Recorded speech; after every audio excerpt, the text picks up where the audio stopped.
Malachi Fields from Notre Dame, Steve. Big body receiver, could be a guy that helps a room quite a bit in terms of the red zone, in terms of contested catches. It's been an interesting go for him in this process. When I talked to some teams, it was, man, this might be my guy. His Senior Bowl, I'm upset that he went and performed at the Senior Bowl as well as he did, because he jumped on everybody's radar at the Senior Bowl. He probably made the play of the week, actually, at the Senior Bowl, and had a really, really good week. And then teams that I talked to between the Senior Bowl and the Combine were like, man, I really want to see what type of Combine he has, because there's a chance that he could improve himself again. He had a bad Combine. Like, there was some teams that were like, dude, it was bad. Like, it was the exact opposite of what his film is. I had one stage fright, like just way different. Oh, is that what you think it was? Stage fright? I think it was. I was thinking of stage fright. I got a little bit of intel. I spoke to some people that has been around him. Reached out to Coach Freeman, Coach Marcus Freeman, waiting for the text back, Coach. Okay, Buckeye. He didn't respond. I know he's kind of busy, trying to orchestrate another successful season. Defense always off the charts. And fend off the NFL, as they keep calling him all the time. So trying to be a head coach. He probably changed his number, but I'll call Thomas because his son's there and get the number somehow, some way. But I was trying to get some intel on, hey, give me the. I love to ask coaches when I have the opportunity, give me the skinny. Right. And I ask in that way because that allows them to dictate what are the first couple of things that pop up. Let me ask you this, because you mentioned something that kind of perked my interest when you said stage fright. And it was interesting when one offense coordinator was talking to me, he's going, man, I thought his combine was awful. Like, it didn't even seem like the same player. When I watch his film, way better. Does that, obviously we always go back to the film. You always go back to the film. Yeah. It's the most telling aspect in this entire puzzle everybody's putting together. So are you bothered by this? Because he did put on a show in Mobile. Like, everybody thought he had a great senior week. Yeah, I'm not bothered by it.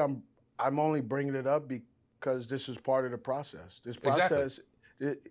But what I did find out, so I'll read the text. Let me read this text that someone was able to talk to someone that is very close and has been around him. I'm watching this film on Malachi Fields. What's his deal? Powerful. But what am I missing? I'm not sold on him. This individual said, Malachi is a monster when he wants to be. Okay. Sometimes he's just not a dog. He's not a dog. And then sometimes he goes up and gets the ball and plays to his size. This person referenced that they've had conversations with him in the past about this. And man, no one should be able to tackle him. And every ball in the air has to be his at 6'4", 220 pounds. And then I said, yeah, it shows up. Then he just runs some trash ass routes sometimes. And he goes, when he's a little bit winded, his whole technique and his whole personality takes several steps back. I think that's great intel, because we're going to get really into the ball skills, the contested catch stuff that is his bread and butter. Oh, bread and butter. The first guy I'm thinking of here, and correct me if I'm kind of wrong, is when Drake London came into the league, it was kind of like, I'm a basketball player. No, I'm not comparing them as players, Steve. I'm saying he. Hold on. I'm not saying what you said is wrong. I'm saying, because Drake London, when he was first with Atlanta and his circumstances with everything, not just one individual who I shall not name that always catches strays on my show. He who shall not be named. Yes.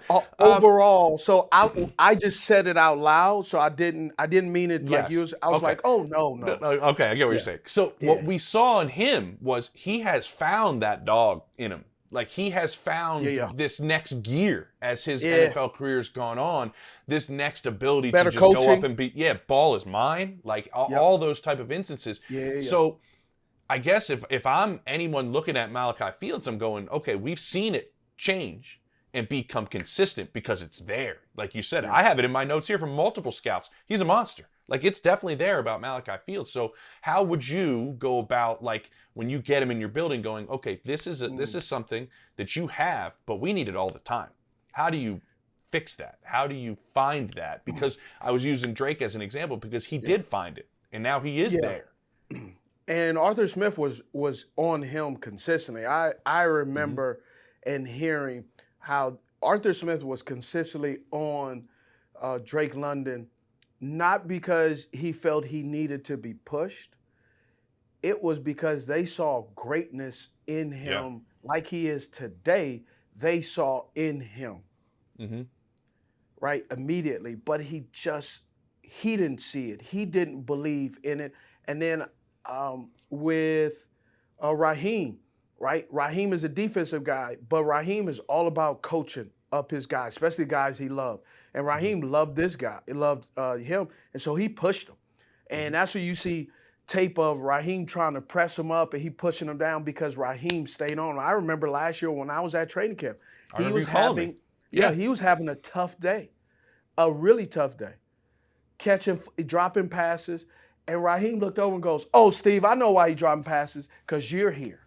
You're here at practice. And he's, he don't like you. He's mad at you because you gave him constructive criticism. You know, these Gen Zs don't like constructive criticism." And so he has the ability, Drake London has the ability, whomever is coaching falls in love with him and they want him to do the very best. Right. And that's a testament to the individual and the young man, and frankly, the man he is today. And that's why his game has changed. Now with Malachi Fields, if I get him in my building, I'm the wide receivers coach. Man, the first thing, right, the lazy comp that I'm going to say is, because people say, man, that's DK Metcalf, right? I guess you could use the Metcalf part, but he ain't DK, right? No, he doesn't have that juice that DK has. He doesn't have, yes, DK has that juice. What I would immediately do, though, is the short routes that he has, I would try to figure out how can we add some of those routes to his game that aren't the traditional what you expect type of route, right? Okay. The push-off slant, the back shoulder go, the get going go, the jump ball go, right? The deep post, all those different routes that we know he's going to run. But, man, I would try to add, the same way DK started to add little nuances to his releases. I want to add releases, but then I also want to add some quality, good routes that shows that he can develop into a technician in those specific routes. So if he has 3 or 4 good routes, I'm going to give him 5 to 7 better routes so teams can now not key on him and limit him based on if he is on the boundary or on the short side of the field, wide side of the field, all of that. Yeah, I like that, and I want to kind of twist that a little bit of how teams are viewing him, because this is where you're seeing him going, and I kind of want to mention where teams are seeing him right now, because this is not a first-round pick, right? This is a guy that's going to be second, third-round pick possibly. But it was interesting when I talked to a wide receiver coach where he goes, my assignment has been, Steve, to look at our group that we're looking at to add to our room, which, by the way, this is a pretty decent wide receiver room that this guy's of a team he's on. And it was, we're looking at Fields, we're looking at Caleb Young, we're looking at Donovan McCulley, the kid from Michigan. We're looking for a guy who's our 4th, 5th to be a point A to point B guy. I don't need him to run a million different routes. I have all those guys in my room. I need him to get downfield, contested catches, red zone. That's exactly what we're looking for. A guy that can roll, go get it, has ball skills. That's what we're really looking for. Is that hard when you have teams that are just going, no, this is the category we need you in right now because of the room we have, right? So if they pick you, it's going to be hard to do that part that you mentioned, which develop into more of these things, as we're looking for a very specific addition to our room. Well, I don't think it's hard based off, edit that out. I don't think it's difficult. There it is. To find that, because if you go by your notes, right, you are confident and comfortable in your notes. I'm comfortable and confident in my notes, regardless of the outcome. I believe what I saw is what I saw. And because I've seen that, here's what I've written down with stars on there, that when I do this, this is something that I can't overlook no matter what I like about him. Man, bully ball. 100%. But overall, hell of a player, very impressed. But after looking deeper, he needs some work on his route tree, a lot of good things to work with. Oh, I got it right here. His route tree doesn't have a whole lot of branches to it. Like, yeah. It's So right so here for somebody. with that, but here's what I wrote down, and I made sure I highlighted it. Big playability dash, not polished route runner. That in itself, if you stick to your notes, if I stick to my notes with that, I can't go wrong. Because I already know this is what I believe he is. So wherever we pick him, if he's a second round pick, that's great. His second round pick was not polished route running. He could be a fifth round pick, a fourth round, which means in my scouting report, I can't expect this kid to step in and be a immediate 900-yard receiver. Exactly. And that's what I'm saying. I don't think teams are asking him to do that right out of the gate. But that's not the way they're looking at it. Yes, but that's the problem. The league is divided up into, I think, 3 categories. Man, there's the first one, there's the teams who are consistently doing it year in and year out, right? And every team has a down couple of years, but when they get the right coach and the right people, the right quarterback, they bounce back. Back, right? The Baltimore Ravens, the Pittsburgh Steelers, the New England Patriots, the Denver Broncos, Put the Eagles in this.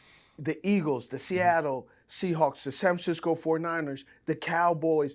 And what I'm talking about are the organizations that at some point, yes, they may leave you disappointed, but because of the talent on the team year in and year out, man, they're going to give you a chance to at least get funky, be able to do some things that gets your fan base extremely excited, right?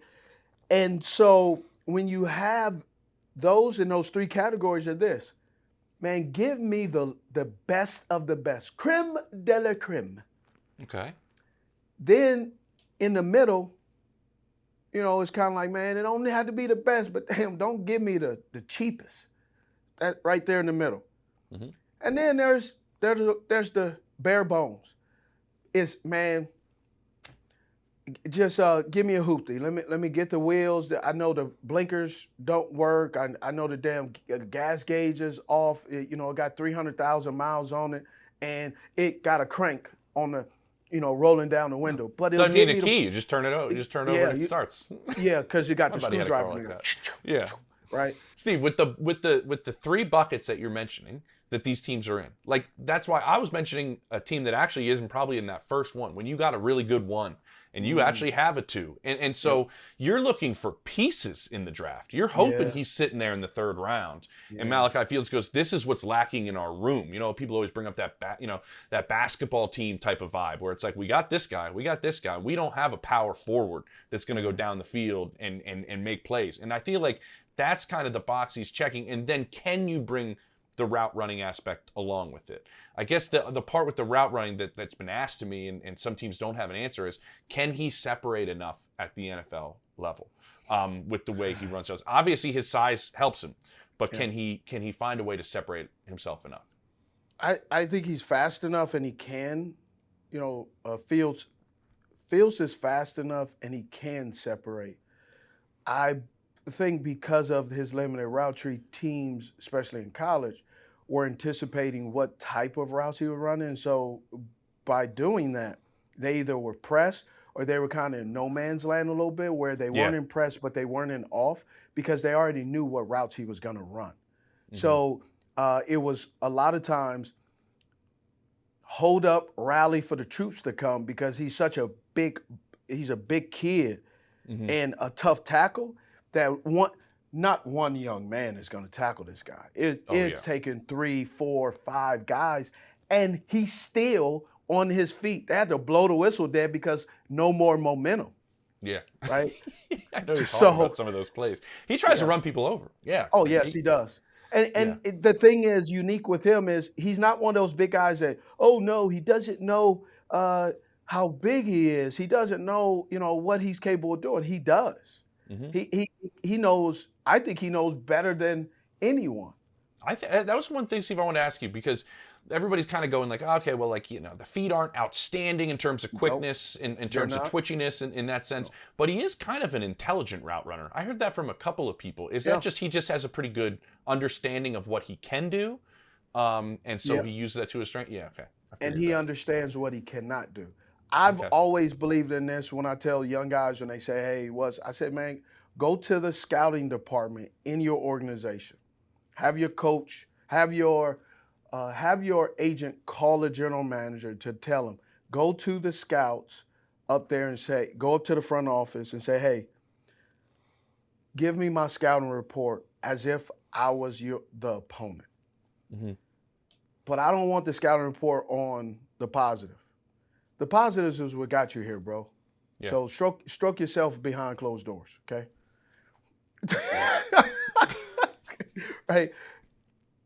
Find out what the scouts are saying about you that is a weakness, and use that this offseason to work on it. Man, you should see some of the guys when I tell them that. They're like, the first reaction I get generally when I tell a guy that, especially a young guy, they go, why am I going to go upstairs? They associate going upstairs as they're in trouble. Yeah, you're going to get cut, man. Yeah. And so I'm like, no, man. You're try to show the people upstairs that, man, you're taking your craft seriously. And you want to get better. Right? You're not going up there to brown nose. You're going up there to get some damn information. Yep. Because they got a file cabinet full of stuff on you. They do. So your opponent knows it. Why don't you know it about yourself? Listen, AG1 is that green stuff that you need, whether you're on the go like me or you're sitting up late trying to get all of your draft picks and your potential boards and what if.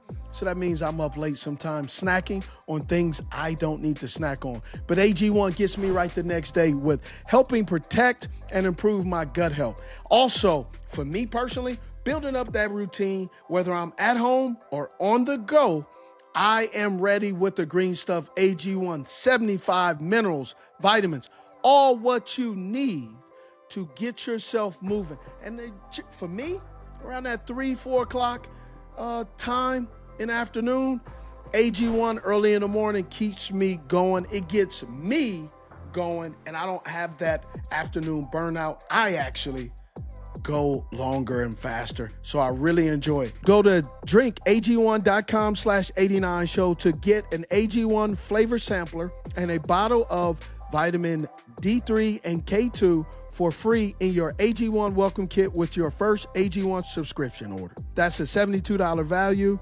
Yours is free, only while supplies last. Go to drinkag1.com/89show. Why who's standing on a table for Malachi Fields? What are they going to be saying when they're up there trying to get their organization to take this guy out of Notre Dame when you look at the film?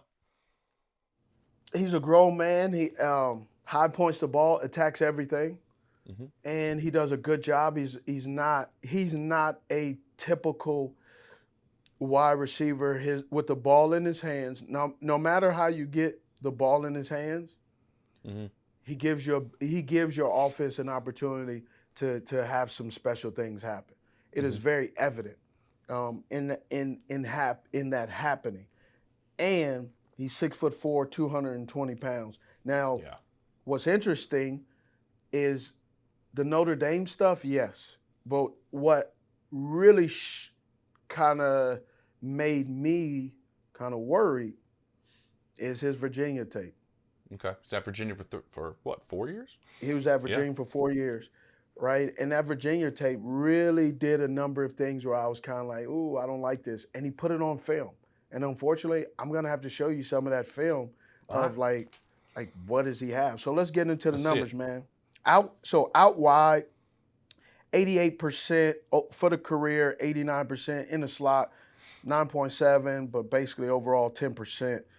62 targets last year, 278 for his career, 36 receptions last year at Notre Dame, 165 for his career, 192 yards of yak, 768, 630 yards of yak this year, but overall for his career, 2486.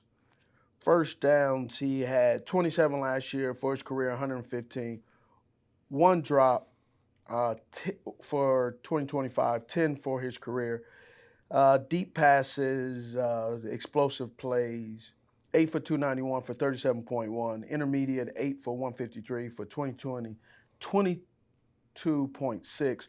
Short, 18 for 173, 37%. And behind the line of scrimmage, which he just doesn't do a lot. And I thought they did a really good job, and it was smart. 2 for 13. Below 5%, almost below 3%, but just a little bit above. You talk about how he was able to do things. When I was watching the combine, first thing I said is, man, the gauntlet drill. He did not look fluid. He had some drops in the gauntlet drill, had some drops in the underwear Olympics, running some routes. And so I think that really stuck out to people because people were super excited to watch him in the underwear Olympics, and he left so much money on the table. I think he dropped two rounds based off that. Yeah. I'd say a fourth round pick now, you think? I think so. Okay. All right. You don't think so? That's going to make some teams happy, I'll tell you that. If some of these teams are looking for a piece in their wide receiver room. No, I think he's like if he goes in the second, I wouldn't be shocked. I think he's a third round pick from talking to teams around the league. I think that's where they think he goes. But I mean, I don't think it depends on how this draft goes. I mean, honestly, there's a lot of things that I'm being told that can push some of these receivers down for sure, because there's a lot of guys you can pick from. Some of these other positions, hey, I got to get this one now, and then it's going to push some guys down for sure. Okay, interesting. I like it. I know this is against the Richmond Spiders, but guess what? This is the tone set that he has. He's up at the top. Boom. Bah. Nice, good hands catch. He does have sticky hands. Yeah, he does. Next play. You see him, he's down at the bottom.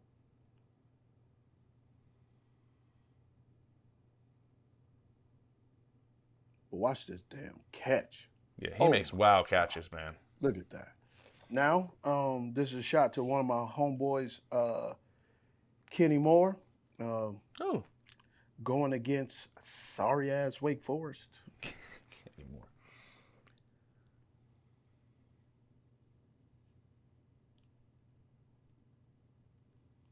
Dang. This is what I'm talking about. That's a horrible, lazy route, bro. I'm like, is something wrong with him?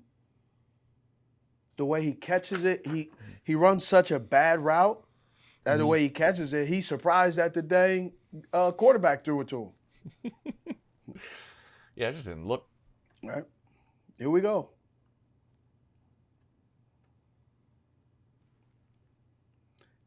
This is where I'm talking about the fatigue is creeping in. Look. Doesn't settle his feet, kind of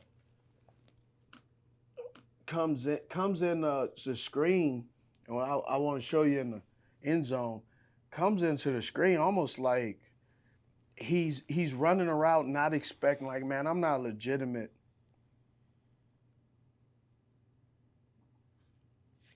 I'm not a legitimate option, right? And just bringing that up is he put it on film. All I'm doing is observing.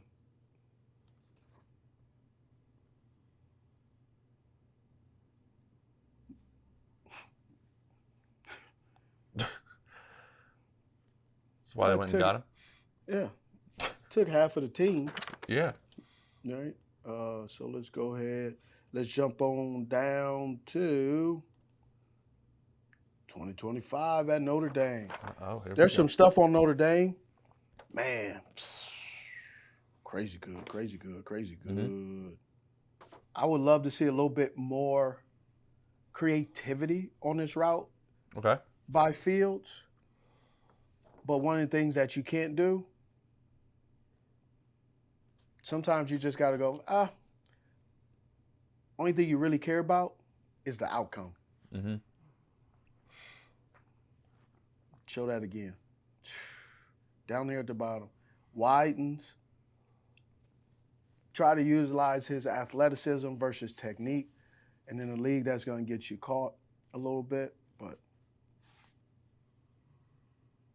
see, he just widens, just try to outrun him. Yep.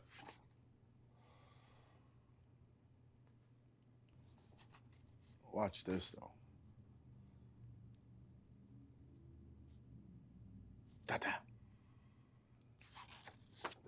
To see the physical tools don't always show up.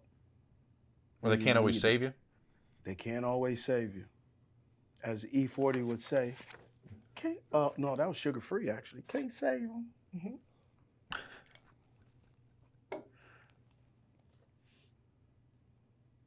What's going on there, Steve? On this one, this is where I say he needs to have a little bit more creativity. Mm-hmm. And this is a place where sometimes, where when you don't have enough creativity, the outcome doesn't support the previous thoughts of, man, he's so athletic, he's so this, he can do that. And this play right here shows you, man, sometimes, right, like anything else, when we have a superpower or something we believe that helps us get through the day or get through the play, mm-hmm. Sometimes we rely so much on that we don't pay attention to our keys and our reads of what we've been taught and what we know we should do, because a lot of times, I'm so athletic. I've gotten away with it. Yeah. Thank you. Yes. And so I got away from it before is 2 plays before, which, man, yeah, I need to show a better creativity, create free access, make sure guys I'm not tipping my route off by just widening and try to outrun the defender. Well, when you have an outcome where you can jump up and catch the ball, it doesn't matter. But This play shows sometimes your athleticism that you're purely solely relying on this one play is the reason why this play doesn't happen. Yep. Makes total sense. Everybody's a better athlete in the league. Yep. Like nothing, bro. He does nothing. Does nothing in this play that you go, oh, look. He just puts his head down, turns around. DB isn't a great defender on this play, but guess what? The defender doesn't have to be a good defender. Yeah. You're making it so easy for him. Yeah. And NFL corners, it's a cakewalk right there. Right, he's been widening, so he uses this against the defender and says, okay, now I'm going to act like I'm widening, and that helps him. Look at the defender. Because of that, that's where it plays in. But you can't use some of your bad habits to help you get out of trouble, but then you go back to those same bad habits that hamper you on why this is an incompletion.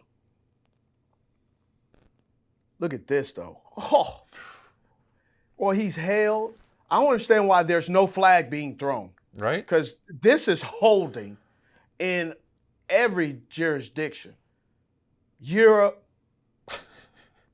US of A, you name it, it's holding. Let me ask you, I got a little bit of a comp here I want to run by you. Do tell. Ball in the air, a little Cortland Sutton to him. Both 6'4". Oh, yeah. Like that. Okay. Cosign. I'll cosign off that. Cosign? Okay. Yep. Yeah, that was and that's that. What's that? I got good credit, 780, so I'll cosign. Yeah, great credit. Yeah. Imagine if you were coming into the draft now. Oh, check my schedule. Still, I had some stuff happen last year. Still a red flag. I didn't hear. All right, you got a final. Give me something that you give me something that you absolutely you think that he brings into the NFL and it'll work for him immediately. And the thing Run after catch. Okay. His run after catch, right? That's not. You can't put that run after catch in someone else. Yep. Okay. That's uniquely his. So then something that he has to come in, start working immediately. Is that the route running? Is that the specific aspect? Running. Do you have a specific part of the route running? I would love to see him run a comeback. Okay. Right? Not a hinge or a stop where they swing open the gate. I would love to see him get going, stem inside, fluid, no choppy steps, no drummer boy right here. Just pow, bang, bang, come right back. Because drummer boy is like when they start running and they do this. Yeah. Right. So bang, just really come back. I was watching somebody on Instagram today. They were showing some routes, and he ran a great route. It was 5 yards. I want to see you run that with that speed. I want to see you run that same 15 yards of going and be able to hit, bang, the same way you're doing that 5-yard route. I love that. I'm excited to see where he lands because of what you mentioned. Yeah.